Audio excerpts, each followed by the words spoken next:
그렇다고 하면은 금방 말씀드렸듯이 이건 어떤 것이냐. 이 시대에 바로 BC 8세기부터 BC 2세기 이 사이에 600년간에 이 중간 정도에가 바로 누구였어요? 인물로 치면은 공자고 그렇죠. 공자도 있고 석가도 있고 소크라테스라는 사람도 있고 그래요. 공자도 있고 석가도 있고 소크라테스라는 사람. 자, 한번 조금 기왕 이야기가 나왔으니까 짚어보고 나갈게요. 인류 문명을 갖다가 정신사적인 차원, 이런 특히 그런 데서 획기적으로 대변혁을 일으킨 것이 아주 절묘하게도 동양과 서양, 요즘에 이야기하는 동양과 서양이 똑같이 그런 대인물들이 나왔단 말이에요. 지금도 우리는 그 인물들에 대해서 연구를 하고 공부를 하느라고 날밤을 새요, 안 새요? 셉니다. 우리 정찬 선생님 대답 안 하는 것이 날밤 안 새죠. 날밤을 새지요. 자, 우선 너무나 잘 아시는 소크라테스 한번 봅시다. 자, 요즘에 소크라테스가 또 다시 뜬 것이 나우나의 테스형 때문에. 저 나우나 선생을 나 별로 좀 달갑지 않았는데 그 노래를 우연하게 들었어요. TV를 틀다 보니까 저는 테마 기획밖에는 거의 안 봅니다. TV 보면은 세계 테마 기획 그거 우리 집사람이 그러니까 지금 요즘에는 더더군다나 요즘에 그 테마 기획 잘 못 하잖아요. 그러니까 옛날에 했던 거 재방송이니까 10번 20번씩 봐요. 근데 연속곡이라든가 이런 것들을 뭐 일체는 아니지만은 옛날에 뭐 유동근이 나온 용의 눈물 보고 연속곡 봐본 적이 없으니까. 요즘은 또 테스 그 노래가 나와서 야 이건 뭔가 획기적이다. 그리고 나서 나우나에 대해서 알아보니까 세간에서 아는 것도 그 다릅디다. 대단히 의리가 있고 음악적인 재능이 원래 부산인가 고향이죠. 학교를 제대로 정규 교육을 제대로 못 받은 사람이에요. 근데 타고난 음악적 소양이 있어요. 그런데 지금 보면은 서정적이면서도 인간의 마음을 다 끌어안는 나우나 노래 전부 다 작사 작곡을 했더라고. 그렇죠. 영영부터서 해가지고 잊으라 했는데 어쩌고 저쩌고 나오죠. 오후만 같으면 노래 한 곡 했습니다 말은. 월이에요. 그 영영부터서 아주 지금 뭐 무시로 그다음에 뭐 강진이가 불렀던 땡벌 그 다음에 더 갑자기 생각이 안 납니다만은 그런 노래들을 전부 다 작사 작곡을 다 했더라고. 그러니까 그 아주 평범한 가사에 소크라테스를 집어넣어서 그런 상당히 철학적 어떤 이미지를 이렇게 이끌어낸다는 것은 이게 인문학적 소리. 그러고 나서 더 깊이 들어보니까 독설량이 엄청나게 많더만. 찾고 그지 않으면은 하루 종일 집에 있으면은 책 본답니다. 본인 입으로 했어, 그렇게. 그렇구나. 그런 사람을 겉으로 뻘로 봐서는 안 되는 거야. 최근에 다시 한번 느꼈어요. 소크라테스는 그렇다고 그러죠. 소크라테스라는 사람이 그때 BC 470년경에 태어났습니다. 469년, 68년, 71년 했는데. 그러면은 지금부터서 약 한 2500년 전이죠. 이때 태어났어요, 소크라테스가. 그러고 나서 소크라테스의 제자가 누굽니까? 플라톤이죠. 플라톤 아니에요? 플라톤이 소크라테스보다 보통 30세에서 한 40세 정도 적습니다. 소크라테스가 법정에 섰을 때 그 법정 기록을 다 했던 사람이 플라톤이라는 제자예요. 그리고 플라톤의 다시 제자가 또 누굽니까? 그 유명한 아리스토텔레스예요. 그러니까 소크라테스, 플라톤, 아리스토텔레스까지 연이어서 어째요? 스승과 제자의 관계에 있으면서 다시 아리스토텔레스는 플라톤에 또 약 한 30년 정도 안팎으로 이렇게 정확히 연대는 이런 어마어마한 사람들이 이렇게 이 당시에 태어났다 그 말이죠. 획기적인 일 아닙니까? 그러면 이 시기에 바로 동양에서도 우리 같이 태어나세요? 그렇게 태어났겠습니까? 소크라테스보다도 70년에서 80년 앞서서 누가 태어났어요? 동양에서는 공자가 태어났어요. BC 551년에 태어났어요. 인류 역사의 대현인들 중에 성자의 취급을 받는 대현인 중에 단연 생몰연대, 태어남과 죽음, 생몰연대가 가장 정확한 사람은 공자입니다. 공자예요. BC 551년에 태어서 BC 479년 73세에 돌아가셨다. 2000년 전부터 그 이전부터 역사가 쭉 기록하고 있는데 단 하나도 틀리잖아요. 여러분들이 잘 아시는 예수 그리스도만 해도 지금보다도 생물연대가 5년에서 6년이 틀리죠. 정확해요. 지금 예수가 태어난 지 몇 년 됐습니까? 2021년. 아니 2021년 아닙니까? 그러죠. 그 이야기 하시려고 했어요? 미안합니다. 그런데 2026년이나 7년일 것이다라는 게 정설입니다. 이미 기독교계에서도. 어떻든 틀리죠. 다른 사람은 말할 바가 없습니다. 석가모니 부처님 같은 경우는 10년에서부터 150년까지 생물연대가 틀려요. 자, 어떻든 공자는 BC 551년이니까 소크라테스보다도 약간 70년 먼저. 사실 2000년 전, 2500년, 3000년 전에 30년, 50년, 70년이면은 같이 산 것이지요. 그렇지 않아요? 이 험주는 히말라야 산맥이라든가 그런 산맥을 넘어가지고 이거 소크라테스 아버지요. 뭐 공자의 아버지시여. 우리 아들도 하나 태어나게 해주십시오. 뭐 그렇겠어요? 자, 공자가 태어나고 그 무렵에 노자가 출생을 했죠. 생물연대는 정확히 모르지만은. 그러죠? 동양에서요, 유교 사상보다도 오히려 동양을 지배하고 있는 사상은 노자, 장자 사상입니다. 도가 사상들이에요. 그게 이제 신비주의와 그 다음에 신선 사상으로 견물려가지고, 도교로 이제 종교가 이렇게 됐죠. 동남아 가봐요, 여러분들. 한 3년 전에 대만 갔는데 그냥 거기는 게 어째요? 사원 안에가 석가모니 부처님 뭐 각종 신선들 해가지고 없는 사람 없죠. 타이베이 시내 한복판에 있는 큰 사원에 가면은 어떻든 도교 사상이 주름을 흐르고 있어요. 자, 노자가 이제 그렇게 이제 교주로 이제 신격화가 됐으니까 노자가 태어났고 노자보다도 이제 바로 또 장자가 태어났고 여기에서는 여기가요. 아까 공자에서는 어째요? 그 무렵에 어떻든 공자가 돌아가시고 나서 100년, 110년 정도 지나가지고 맹자가 태어납니다. 공자 그 사이에 여러분들이 잘 아시는 증자라는 사람도 있고 또 공자의 손자인 자사라는 사람도 있고 유교 사상의 항맥은 그렇게 이어져 오지만은 그런 사람들이 줄줄이 태어났어요. 그리고 더 이상 거론하지 않더라도 어떻습니까? 그 당시에 소위 중국에서는 동아시아에서는 춘추 전국 시대가 벌어지죠. 그럴 때 무지한 사상가들이 나왔죠.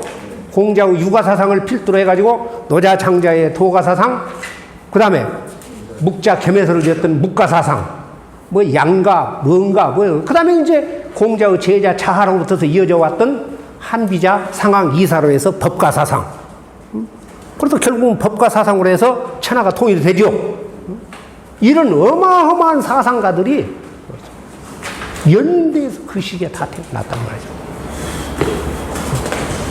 자, 그러면 서양으로 또 다시 조금 이렇게 건너고 보면은 서양은 조금 과학적인 측면이 이쪽에 동양보다는 더 이렇게 확실했던 것 같아요. 여러분들이 잘 아시는 피타고라스라는 사람 알죠? 피타고라스. 세월이 오래되니까 그것이 피타고라스라는 사람이 뭔 정리를 했다는데 뭐 거기까지만 생각이 나고 잘 안 돼. 뭐 3대, 4대, 5는 어쩌고 저쩌고 있죠. 자, 어떻든 간에 피타고라스는 사람이 BC 580년에 태어났습니다. 공자보다도 약간 30년 전에. 그래서 수학을 갖다가 이렇게 정립을 했죠. 개념을. 피타고라스 사람이 그리스에서 그렇게 태어났고. 여러분들 토지를 측량을 할 때 이용되는 도형의 도법 뭐라고 합니까? 기하학이라고 이야기하죠. 자, 유클리드 기하학이 완성된 것이 그 무렵입니다. 어마어마하죠? 그 당시에 다. 자, 그러면은 그것만 사실입니다. 그것만 있습니까? 자, 역사로 한번 넘어가 보면은 서양에서는 최초의 산문으로서 아름다운 글귀를 만들면서 역사의식을 고취시켰던 사람이 있어요. 누굽니까? 네? 역사의 아버지라고 불리고는 헤로도토스라는 사람입니다. 이거 문연 맞죠?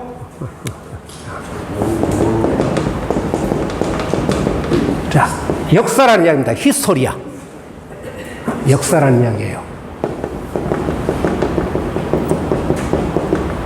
역사. 자, 헤로도토스라는 사람이 그래서 로마의 대현인이었고 대철학자였고 대문명가였던 키케로 같은 사람은 헤로도토스를 뭐라고 했어요? 헤로도토스가 쓴 책이 히스토리아, 역사란 이야기예요. 헤로도토스를 바로 역사의 아버지라고 이야기를 했어요.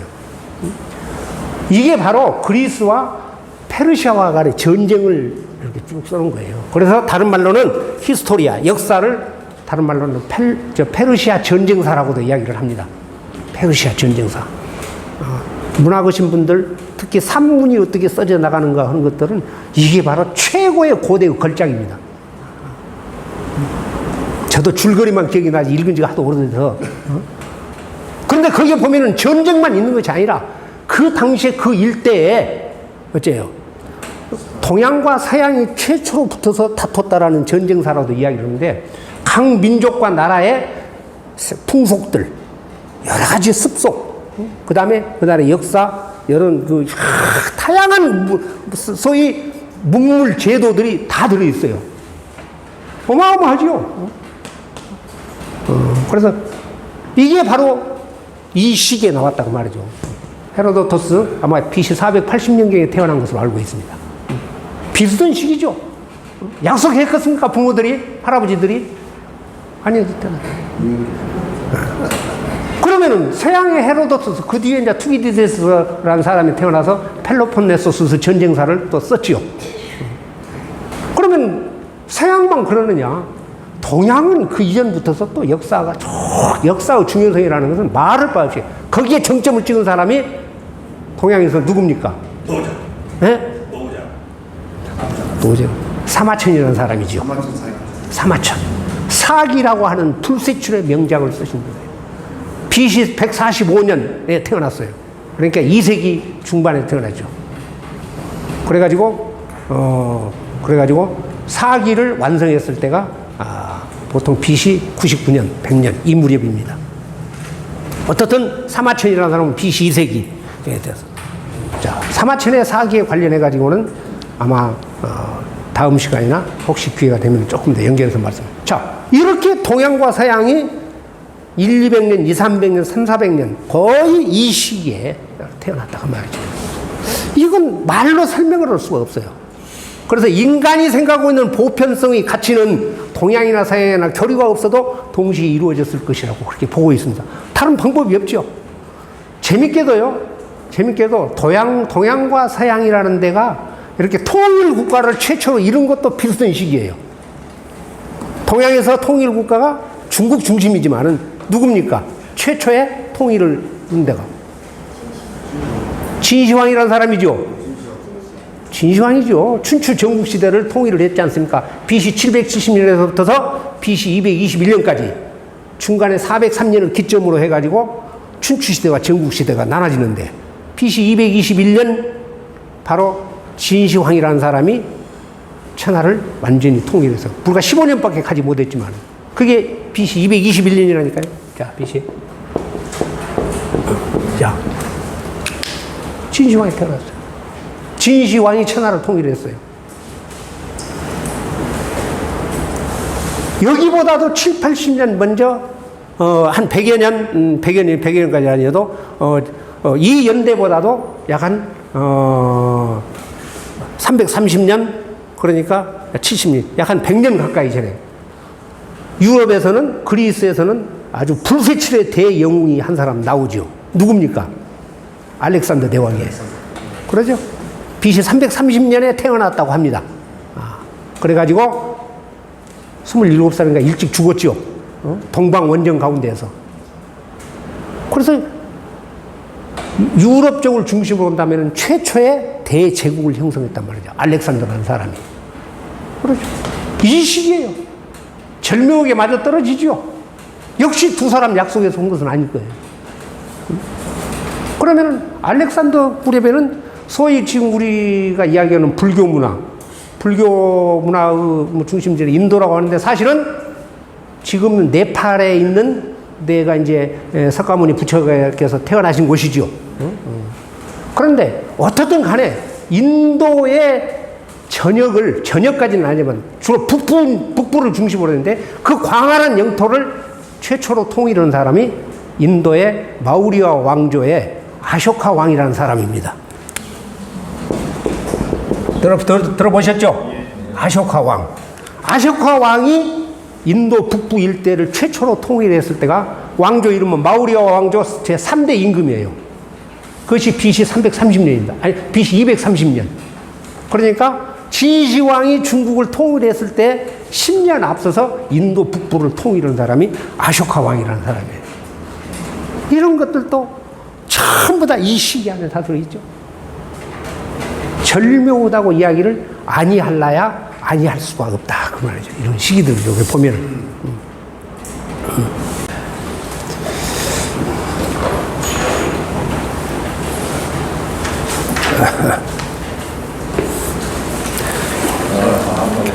교재에 없는 이야기를 너무 많이 합니까? 아니, 좋습니다. 아주 명강이시고 대박하십니다. 아쇼카 왕에 대한 이야기를 조금 더 하고 갈게요. 아쇼카 왕을 하면은 그것이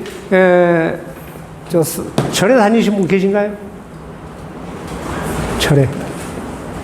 아이고 절에 안 가시고 절대로? 아니 초파일 때 뭐 밥도 먹고 가서 그 비빔밥도 먹고 그러려면 뭐 가야죠. 저는 예수 그리스도도 존경을 하고 석가모니 부처님도 존경을 하고 소크라테스도 존경을 하고 그렇습니다. 그래서 크리스마스 되면은 항상 감사합니다. 인간의 훌륭한 지혜를 주셔서. 또 초파일 때 되면은 또 부처님에 대해서도 감사를 드리고 공자에 대해서는 많이 변질이 돼서 비난을 받기도 해왔지만은 근데 별 사람들이 다 있어요. 공자가 죽어야 나라가 산다. 아무리 자기 학설을 발표했으니 그런. 자, 이 아쇼카 왕이라는 사람은 이분이 바로 그 불교를 갖다가 획기적으로 인도에서 중흥시킨 사람이에요. 아쇼카 왕이라는 사람이. 그래서 석가모니 부처님이 돌아가시고 나서 대개 30년, 40년 정도 있다가 부처님의 말씀을 이렇게 모아서 이제 불전이라고 그러죠. 경전을 만듭니다. 책을. 대개 3, 40년 정도 들어서 제일 나이가 많고 연장자이면서 소위 마하가섭이라는 사람을 중심으로 해가지고 500명이 모여서 우리 선생님께서는 어떻게 말씀을 하셨다. 그래서 쭉 이렇게 기록을 이렇게 해요. 그러고 이제 그게 제1차 불전 결집입니다. 그러고 나서 100년 정도 지나가지고 다시 또 불교 불전을 이렇게 또 모아가지고 경전을 만들어내요. 그걸 이제 제2차 불전 결집이라고 그러는데, 이제 내용이 조금 복잡해요. 사상간에 이렇게 대립도 있고. 그리고 세 번째, 다시 돌아가시고 나서 150년 정도. 아까 석가모니 부처님이 대개 BC 544년경에 돌아가셨다고 그래요. 그러니까 아쇼카 왕이 다시 경전들을 이렇게 부처님의 말씀을 모을 때가 돌아가시고 나서 150년 정도 지나가지고 이게 제3차 불전 결집이라고 합니다. 석가모니 부처님 아까 이야기가 나왔는데 여러분 잘 아시다시피 생물연대가 왔다 갔다 합니다. 근데 대개 중국의 경전이 이제 기원 전으로 해가지고 중국으로 들어왔는데 그때를 중심으로 해서 왜 인도에는 그런 그 기록들이 별로 없으니까 다 구전이잖아요. 그러니까 중국에 있는 한자 문화권 속에 나와 있는 경전들을 중심으로 해서 그 연대를 대개 파악을 합니다. 근데 석가모니 부처님이 여러분들 엊그저께가 초파일이었죠. 초파일 불기 그러죠. 불기. 예? 불기 무슨 이야기예요? 불기란 이야기야. 불기 몇 년이라고 그랬습니까? 2500 65년. 올해가 2221년 아니에요. 불교로는 2565년이에요. 올해가. 불기 몇 년 그렇게 안 써져 있던가요? 뭐 이번에 첫 파일날 가서 밥도 다 하고 코로나 때문에 안 가셨습니까? 갔다 와가지고 보니 그 강덕순 선생님은 그냥 와본 것 같은데. 밥도 안 줬어요. 예? 밥도 안 주더라고요. 밥도 안 줘요? 꼭 어렸을 때 나오고 또 갔어. 코로나 때문에 안 크리스마스 때 교회 갔는데 떡을 안 줘서 얼마나 울고 왔는데. 자, 여러분 다 아시겠지만은 불기 몇 년이면 석가모니 부처님의 탄생일이 아닙니다. 아셔야 되고 꼭 석가모니 부처님께서 돌아가신 날이에요. 이게 불교 기원입니다. 대개가 탄신일을 중요시하죠. 예수 그리스도의 탄신, 공자의 탄신, 탄신일을. 그런데 석가모니 부처님은 지금 물론 석탄일, 탄신일을 이렇게 보지만은 중요하게 여기서는 불교 기원. 언제로 보느냐? 석가모니 부처님께서 열반했던 때를 기준으로 합니다. 그런데 석가모니 부처님은 몇 세에 돌아가셨어요? 80세에 돌아가셨다는 것은 정확해요. 정확히 나옵니다. 여러 기록에. 그러니까 여기에다가 80년을 더해야지 석가모니 부처님이 탄신일이 나와요. 탄신해가. 그렇게 따지면은 BC 624년이 나옵니다. BC 624년이 나오고 공자보다도 약 한 70년 정도가 앞서게 그렇게 보여요. 이것이 스리랑카 쪽이라든가 남방불교를 중심으로 해서 나온 이야기고 대장경 중에 남방 대장경을 중심으로 해서 나온 이야기예요. 그리고 북방불교를 중심으로 하면 BC 565년으로 봅니다. BC 565년이면은 공자보다도 약 한 14년 정도가 빠르죠. 공자보다도, 그러니까 공자님보다도 약 한 10년 정도가 빠르냐? 약 한 7, 80년 정도가 빠르냐? 빠른 것만은 사실이다, 그 말이죠. 자, 그래도 아까 축심시대 안에는 들어있죠. 칼 야스퍼스가 이야기했던 축심시대 안에는 들어가 있다, 그 말이죠. 불과 한 100년 안팎 뭐 이러니까. 어쨌든 우리가 여기서 알 것은 불교 기원, 불기라고 이야기하는 거, 절에 가면은 석가님 탄신 몇 주, 여기 안 쓰셨죠? 불기 몇 년 그랬죠? 그러니까 탄신일은 거기다가 얼마를 더해야 된다? 80년을 더해야만이, 석가모니 부처님이 탄생했던 때가 나온다, 그 말이죠. 불기는 돌아가신 날이다. 꼭 그렇게, 기억을 하시기 바랍니다. 자, 아쇼카 왕은 이 석가모니 부처님이 돌아가시고 나서 불과 330년경에 230년 뭐 250년경 이때 무렵 사람이니까 빛이 석가모니 부처님하고 그렇게 차이가 안 나죠. 그래서 고다마 시타르타라는 사람을 엄청나게 존경을 했어요. 그래가지고 아까 같이 국가적인 사업으로 부처의 말씀, 석가모니의 말씀을 다시 이렇게 수집을 해서 경전으로 가는. 그것이 세 번째 제3차 불전 결집이라고 그래요. 그런 업적을 낸 위대한 왕입니다. 우리가 인도 역사라든가 그런 쪽들이 조금 동떨어져 있어서 잘 몰라서 그런데. 그리고 이분이 했던 것이 또 하나가 뭐냐면은 석가모니 부처님이 돌아가시면서 사리가 나오지요. 사리가 나와요. 그래서 제자들이 그런 이야기가 있어요. 어떻게 뭘 보고 경배를 해야 됩니까?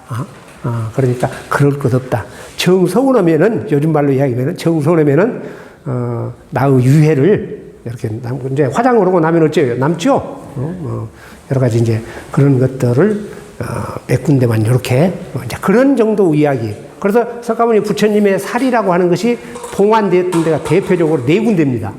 석가모니 부처님이 탄생했던 룸빈지 동산이라는데, 그 다음에 깨달음을 얻었던 보드가야라는데, 그 다음에 돌아다니면서 설법을 했는데 최초의 설법지가 사르나타라는 데가 있어요. 전부 다 북인도인데, 그 다음에 돌아가셨던 데, 80세에 돌아가셨던 데가 쿠시나가라는 데입니다. 이 네 군데. 그런데 왜 웃습니까? 우리나라에도 여러 군데가 있어. 자, 그런데 실제로 돌아가시고 나서 석가모니 부처님의 살이, 이제 여기 뭐 머리카락이 됐든 뭐가 됐든 뼈 조각이 됐든 여러 가지 이제 그러죠. 그런 것들을 보관했던 데가 7군데가 있었어요. 8군데가. 그런데 그 8군데 중에서 한 군데를 놔두고 아쇼카 왕이 그 7군데에 봉안되어 있는 그걸 보고 스투파라고 이야기를 하죠. 스투파. 스투파라고 이야기해요. 이게 바로 탑이라는 이야기예요. 탑. 자, 이 말을 한자 음으로 번역을 해서 음력이라고 그러죠. 이걸 타파라고 이야기를 합니다. 타파. 스투파, 타파 비슷하죠? 스투파란 말을 타파라고 그렇게 한자로 썼어요. 발음 나는 대로. 그런 것을 음력이라고 그러죠. 그런 것을. 응? 야, 스투파, 타파. 이걸 줄여서 그냥 탑 그래요. 멜굿이 부른 게 아니에요. 타파를 줄여서 그냥 탑 그런다고. 탑. 탑. 이 안에가 여러 가지 석가모니 부처님의, 그리고 이제 후대로 내려오면은 훌륭했던 고승들의 사리를 모시는 데가 탑이죠. 무덤이다 그 말이에요. 이 스토파란 말은 무덤이라는 이야기입니다. 고대 인도인들의 전통적인 무덤 양식이에요. 그래서 그 당시에 그러면은 그렇게 해라. 그래서 4군데로 했는데 사실은 8군데에 봉안을 했다가 아쇼카 왕이 7군데의 스투파를 해체를 해가지고 나온 데를 사리를 모아가지고. 선생님, 잠깐만 죄송합니다. 저희 지금 소독 달리고 있거든요. 근데 전혀 인생이 상관없어요. 그냥 수업하시면 돼요. 소독만 이렇게 하고 있어요. 그거 문 닫아불지 그냥. 이렇게 안 닫아주세요. 안 닫아주세요. 그냥 이렇게 하고만 가시면 돼요. 어떻든 스투파란 말은 이제 무덤이란 이야기예요. 무덤, 봉분 이렇게. 그래서 아쇼카 왕이 그걸 해체를 해가지고 84,000군데다가 봉안을 했다. 84,000군데다가. 그러니까 그것이 경전에 전해 내려옵니다. 중국으로 건너왔던 대당 서역기를 썼던 현장법사가 썼던 거기에도 나오고 그래요. 그래서 84,000군데다가 이렇게 봉안을 했다. 그러니까 불전도 결집을 했지. 다시 또 불교를 알리기 위해서, 백성들한테 알리기 위해서 84,000군데. 이렇게 딱 누가, 야, 이거 진짜 84,000군데가 맞습니까? 그런 정도 많이 했다, 그 말이에요. 그래서 84,000군데. 그런 문화적 소양이 풍부한 임금입니다. 왕이에요. 뭐, 진시황에 대해서는 더 이상 설명을 안 드려도 너무 잘 아실 것이고. 자, 이렇게 보면은 인류의 역사는, 이런 식으로 이 시기에 여기에 서양 역사적인 차원, 기독교적 역사로 보면은 예수 그리스도는 2000년 전에 태어나셨죠. 여기 축심 시대에는 안 들어가지만은 인류 역사의 하나의 정점을 찍은 분이다 그 말이죠. 그래서 자, 무엇을 하시든 간에 금방 말씀드렸던 자, 이런 것들이 그러고 보면은 알렉산더 대왕 같은 경우도 젊은 나이에 그렇게 원정을 하면서 많은 책을 읽었다고 그러죠. 나폴레옹 같은 경우도 어째요. 책을 짐짝에다 싸가지고 원정길에 올랐다. 그런 어떻든 그런 것들이 뭐 과장해서가 아니라 전부 다 인문학적 소양을 길러내지 않다고 아니할 수가 없죠. 아까 이야기했던 알렉산더 대왕의 스승이 누구신지 아시죠? 아리스토텔레스입니다. 알렉산더 대왕의 스승이. 그래서 알렉산더 대왕이 그렇게 원정길에도 많은 책을 싸질러들어가면서 끊임없이 독서를 하고, 이제 그랬던 것들이, 그러니까 가는 데마다 어째요? 자기 이름을 따서 도시를 건설을 하죠. 그리고 실질적으로 헬레니즘 문명이 동아시아까지도 이렇게 번창이 된 것은 알렉산더 대왕의 동방 원정 때문에 그런단 말이죠. 인도에 박트리아 있는 데까지 이렇게 점령을 해왔죠. 그래서 조금 일찍 이제 죽은 바람에 페르시아 쪽으로 갔다가 거기서 그러고 나서 이제 유럽 쪽에 있는 제국이 이제 쪼개지게 되는 것이죠. 알았어요. 자, 그런 아까 이 아쇼카 왕 같은 것들. 여러분들 우리가 이야기하는 파고다 있죠? 파고다. 파고다가 바로 스투파입니다. 파고다. 영어로는 파고다라고 이야기를 해요. 그래서 파고다를 우리 이제 한자말로 하면 탑동, 탑골. 그게 어디예요? 서울에 파고다 공이 있죠? 거기가 바로 탑이 많았어요. 원래 절터입니다. 고려시대 때 흥복사라는 절이 있었고, 조선시대 때 세조 임금 때에 원각사라는 절로 바꿨어요. 그러고 구한말 때에 거기를 쓸어버리고 근대식 공원을 설치해 놓은 것이에요. 그게 지금 파고다 공원입니다. 이렇게 파고다란 말은 바로 스투파라는 이야기다. 갑자기 생각이 나서 상식적으로 한번 말씀드렸습니다. 자, 이렇게 아까 이야기했듯이 인류의 문명사의 대핵을 기운 시기가 BC 2세기에서 8세기 칼 야스퍼스가 이야기했던 핵의 시대다, 추구 시대다, 결정적으로 변화가 일어났던 시기다. 이걸 지금 그 이전에도 없었고 그 이후에도 더 이상 훌륭한 사상이 나오지 않죠. 그러죠. 우리는 끊임없이 그걸 배우고 있죠. 굉장히 아주 그 일리가 있는 아주 굉장히 아까 말씀드렸던 1949년 칼 야스퍼스가 지었던 역사의 기원과 목표라는 책에 디테일하게 나옵니다. 한번 기회가 있으면 보시기 바랍니다. 자.